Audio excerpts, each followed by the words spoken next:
नमस्कार भाई दोस्तों। वैसे आज नींद तक घणिया नहीं आ रही होगी। कल रात के नहीं सोए होंगे घने लोग तो। जो भी वोट मांगने गए थे, चाहे वो कांग्रेस की मांगने गए हो, बीजेपी की मांगने हो, किसी की भी मांगने गए हो, नींद तो उन्हें आई नहीं होगी। क्यों? क्योंकि सबने पूरा अपना जोर लगा रखा था, चुनाव चुनाव चुनाव। चुनाव में सबको पता, अब ये बाद में रोएंगे, पहले नहीं रोएंगे, फिर बाद में फिर रोएंगे, ईवीएम में घपला कर दिया, ये कर दिया। जब सबको पता है ये करते हैं, घपला करते हैं, फिर भाई चुनाव लड़ते ही क्यों हो फिर? अगर यही हालत है तो इधर अमेरिका का दिया हुआ डोज कम नहीं हो रहा। वो डोज कम होने का नाम नहीं ले रहा, वो और ज्यादा बढ़ता जा रहा है। उस न्यूज को दबाने के लिए अब ये चुनाव चुनाव चलेगा। गोदी मीडिया को तो बस धंधा मिल गया, पापा जीत जाएगा कहीं पे, उसके गुणगान गाते रहेंगे। ठीक है, तो चलता रहेगा। इन्हें इनका काम, नेताओं का काम कोई हो नहीं है। आपको दो तीन नाम पता है? बाकी जो डोज दिया है ना भाई, अमेरिका की तरफ से जो डोज आया है, कुछ एक लोग है ना जो छुपे हुए थे, जिनके चेहरे छुपे हुए थे, वो सामने नहीं आ पा रहे थे। अब सामने आने लगे, वो सामने आने लगे जब ऊपर से हैवी डोज आया है। और ये डोज की दवाई ना बढ़ने वाली है, ये बता देते हैं आपको। आप कितना चुनाव में घुस रहे हो, ये डोज की दवाई बढ़ने वाली है। अपना वही स्टैंड है भाई, खालसा राज दे दो भाई, अपना संयुक्त पंजाब दे दो। क्यों तंग हो रहे हो भाई? संयुक्त पंजाब ही है हल, सीधा हल है खालसा राज। खालसा राज के सिवाय कोई हल है ही नहीं। आप कितना ही जोर लगा लो, खूब जोर लगा लिया होगा। अपने राजस्थान में भी रोने लगे रहे उड़े, बीजेपी की सरकार आ गई। आगे तो आगे भी लोगों ने पसंद आए होंगे, वोट दे दी। पसंद आए होंगे तो वोट दे दी ना, इसमें कोई दिक्कत नहीं है। अपनी पर्सनल किसी से वो नहीं है भाई। हार गई कांग्रेस, हार गई, बीजेपी जीत गई, जीत गई। लेकिन हमारी तो भाई अपनी लाइन वही है, खालसा राज वाली। खालसा राज वाली लाइन है, पहले बता रहे हैं। हमारे को इस राजनीति से कोई मतलब नहीं है, बता देंगे। वो तो अब देखो, मध्य प्रदेश में भी है, छत्तीसगढ़ में भी बीजेपी, राजस्थान में भी बीजेपी। एक तेलंगाना दे देंगे कांग्रेस ताई, चार ले लेंगे, एक दे देंगे। लो भाई, एक थाम ले लो, चार हम ले लेंगे। इनका तो आपस में ऐसे ही चलता भाई, तुम किन नेताओं के चक्रों में पड़ते हो? बाकी दो चार नाम बताते हैं, थोड़ा ध्यान से सुनना। आज आपको ना एक ऐसी घटना बता रहे हैं अपने संयुक्त पंजाब की, ऐसी घटना कि आपके पैरों के नीचे से जमीन निकल जाएगी। पहले तो घटना सुनना। आशाराम जानते हो कौन है? आशाराम, राम रहीम या नारायण साई, किन केसों में जेल के अंदर है वो? बलात्कार के केस में। बलात्कार के केस में जेल में बंद है ना। ये अलग बात है कि आशाराम बार बार बार आता रहता है, वो राम रहीम बार बार पैरोल पे पैरोल पे फरलों पे पैरोल पे बाहर आता रहता है। उनसे भी बढ़ के चार कदम आगे बढ़ के केस है हरियाणा का जींद जिले का। एक लड़की नहीं, दो लड़की नहीं, पांच लड़की नहीं, 20 लड़की नहीं, 390 लड़कियों के साथ यौन शोषण का मामला जींद जिले के अंदर। 390 लड़कियों के साथ। अब 390 लड़कियों के साथ यौन शोषण किया। उसमें जिन लड़कियों ने आवाज उठाई वो सभी की सभी नाबालिग नाबालिग लड़कियों ने आवाज उठाई।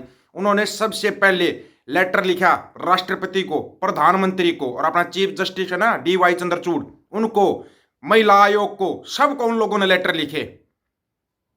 अगस्त में 31 अगस्त को संज्ञान लिया गया प्रधानमंत्री कार्यालय से, राष्ट्रपति कार्यालय से।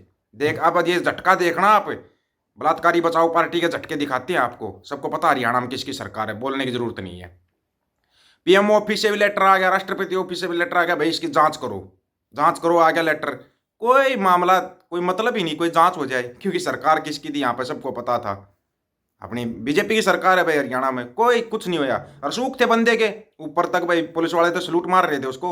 स्कूल का प्रिंसिपल, नाम भी सुन लेना उसका, करतार सिंह है स्कूल के प्रिंसिपल का नाम, जिन्होंने 390 लड़कियों के साथ ये किया था। और फिर आपको बताएंगे एक ये राज है। अरे खालसा राज की विशेषता बताएंगे आपको, खालसा राज में क्या चल रहा है। ताजा केस बताएंगे, पुराने केस तो आपको पता है ना, वो तो खालसा राज की का। अभी भी क्या चल रहा है पंजाब के अंदर, कैसे भाईचारा कायम हो रहा है, और एक बहुत बड़े भाईचारे की मिसाल दिखाएंगे आपको। हाँ भाई, संयुक्त पंजाब बनेगा, ये बात हम कह रहे हैं। आपको दिखाएंगे, खुद सुना देंगे, आप खुद सुन लोगे।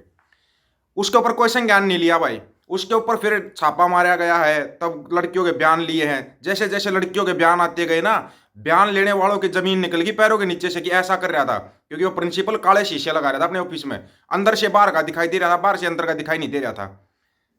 उसकी जहां भाई, फिर भी 7 दिनों तक कोई एफ आई आर दर्ज होगी, उसको गिरफ्तार नहीं किया 7 दिनों तक। गिरफ्तार किया तो वह अभी भी ऐसे ही घूम रहा है, फिर मामला लटका हुआ है। 390 लड़कियों के साथ यौन शोषण करने वाला ऐसे घूम रहा है ना बलात्कारी बचाओ पार्टी है ये। आपको याद है गुजरात का बिल्किस बानो का एक केस होया था? बिल्किस बानो तो याद होगी ना, जिसके साथ बलात्कार किया गया था। फिर बलात्कारियों को फूल की मालाएं पहनाई गई थी, उनको जब रिहा किया गया था 15 अगस्त वाले दिन, उनको फूल मालाएं पहनाई गई थी।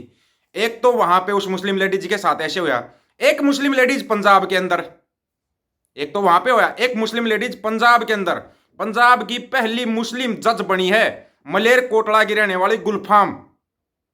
यह है खालसा राज की विशेषता। खालसा की विशेषता यह है, गुलफाम के पिता महिंद्रा पिकअप के ड्राइवर हैं और वो जज बनी गई वो लड़की। अगर यही लड़की गुजरात में होती ना, गुजरात में होती या और कहीं पे होती, बन ली थी ये जज, ये वकील भी ना बन पाती। क्योंकि सबको पता है जिस नज़र से देखा जाता है, जिस नज़र से यहाँ पे देखा जाता है ना, सबको पता उस नज़र का और उस नज़रिए का भी। अब आते हैं दवाई के ऊपर। एफआईआर दर्ज होगी भाई, अमेरिका में एफआईआर दर्ज होगी है, तुम्हारे पास कोई जवाब तो होता नहीं है, तुम उलझा दोगे और किसी नए मुद्दे के अंदर, फिर कोई नया नया मुद्दा उठा दोगे, सिख और बाकी सभी संगतें उसमें उलझ जाएंगी, उस नए मुद्दे में उलझना नहीं है। ये भी ध्यान रखना साथ के साथ कि 2024 का चुनाव है, 2024 का चुनाव है। कमाल की बात है ना भाई, इनको इतनी वोट मिली है, इनकी सरकार बने, चलो अच्छी बात है, किसी की बीजेपी की बनो, कांग्रेस की बनो, सरकार से हमारे कोई मतलब नहीं, लेकिन फिर सरकार बना देते हैं ये लोग, रोते रहते हैं और फिर चुन लेते हैं, है ना कमाल की बात। फिर ऐसे लोगों के, आपको पता मध्य प्रदेश का वीडियो वायरल हुआ था, किसी के ऊपर पेशाब किया जा रहा था, वो वीडियो कितना वायरल हुआ था कि ऐसी सरकार नहीं चाहिए। फिर वही सरकार, तो तुम हो ही, तुम ये काम करवाने के लायक हो, ये ऐसे ही काम करवाने के लायक हो तुम। अगर राजस्थान में बीजेपी बनती है तो फिर सबको पता है राजस्थान का क्या होगा। मैं तो ये कह रहा हूं दोबारा एक बार 2024 में और आ जाए ना, 2024 में फिर बीजेपी की सरकार आ जाए, तब आंख जाके खुल सकती है अंधभक्तों, नहीं तो नहीं खुलेंगी, नहीं खुलेंगी इनकी आंखें। अगर 2024 में फिर यही सरकार आ जाए ना, फिर इनको मजा आए, मजा आए। हरियाणा में भी यही सरकार बनाए ना, तब जाके इनकी आंखें खुलेंगी। क्यों? क्योंकि कांग्रेस ने सोचा है कि बस थाली में सजा के तुम्हारे को दे देंगे सब कुछ। क्यों भाई, और कोई है ही नहीं क्या? मतलब नेताओं के बच्चे ही चुनाव में उठते रहेंगे, वो ही चलते रहेंगे। अमेरिका वाले मामले में कोई बोला, पंजाब के मुख्यमंत्री साहब कुछ बोले, पंजाब के अंदर एक और है, बीटा बिट्टू क्या है वो, उसका बुचड़ का पोता, उसने क्या बोला था, उसका बयान है, रिकॉर्डेड बयान है, उसने बोला था अगर तीनों कृषि कानून मोदी जी रद्द करते हैं तो बंदी सिंहों की रिहाई के लिए सबसे पहले मैं आवाज उठाऊंगा। उठा दी आवाज, उठाई आवाज। ऐसे दोगलों पर फिर भरोसा कर लेते हो, फिर उनको जिता देते हो, फिर जिता देते हो उनको। तुम्हारे से अच्छे लाख गुना अच्छे वो एनआरआई भाई जिनको तुम बोलते रहते हो ना, ताने देते रहते हो कि वो पंजाब छोड़कर चले गए, लेकिन उनके दिलों में फिर भी पंजाब के लिए दर्द है, वो फिर भी पंजाब के लिए दर्द ले रहे हैं और लड़ रहे हैं पंजाब के लिए और पंजाब के लोगों के लिए।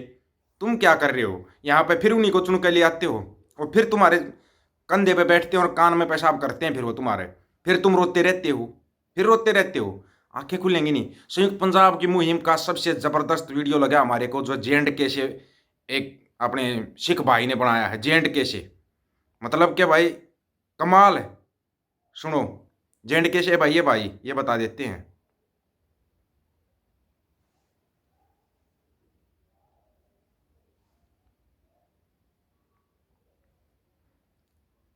अच्छा, बड़ा मतलब क्या जबरदस्त वीडियो है भाई।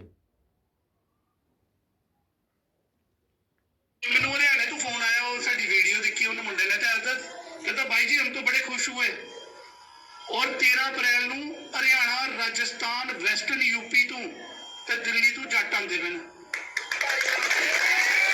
ਇਹ ਪਹਿਲੀ ਵਾਰ ਹੋਈ ਜੰਮੂ ਕਸ਼ਮੀਰ ਦੇ ਵਿੱਚ ਕਿ ਬਾਹਰੋਂ ਮੁੰਡੇ ਆਉਂਦੇ ਪਏ ਨੇ, ਯੂਥ, ਕੋਈ ਲੀਡਰ ਨਹੀਂ, ਕਿਸੇ ਪਾਰਟੀ ਦੇ ਨਹੀਂ, ਉਹ ਸਿਰਫ ਇਹ ਦੇਖਣ ਆਉਂਦੇ ਪਏ ਨੇ ਕਿ ਸਾਡੇ ਭਰਾ ਨੇ, ਸਾਡੀ ਨਸਲ ਹੈ ਉੱਥੇ, ਅਸੀਂ ਆਪਣੀ ਨਸਲ ਕੋਲ ਜਾਣਾ, ਆਪਣੇ ਭਰਾਵਾਂ ਕੋਲ ਜਾਣਾ। ਮੈਨੂੰ ਉਹਨੇ नस्ल बचाओ भाई, ये नस्ल है ना, ये नस्ल, इस नस्ल को बचाओ अपनी को। ये नेता पेता ऐसे लड़ते रहेंगे, अपनी नस्ल को बचाओ, नस्ल ही असल है, ये बता दिया आपको। सभी साथियों को राम राम, नमस्कार, आदाब, सत श्री अकाल। वीडियो को ज़्यादा से ज़्यादा शेयर, चैनल को सब्सक्राइब और बेल आइकन को जरूर दबाना दोस्तों। ऑफिशियल दीपक फौजी यूट्यूब चैनल, बात हक और सच की करेंगे, हक सच की बात हम करेंगे। वीडियो को ज़्यादा से ज़्यादा शेयर करने की जिम्मेवारी आप लोगों की है। वाहिगुरु जी का खालसा, वाहिगुरु जी की फतेह।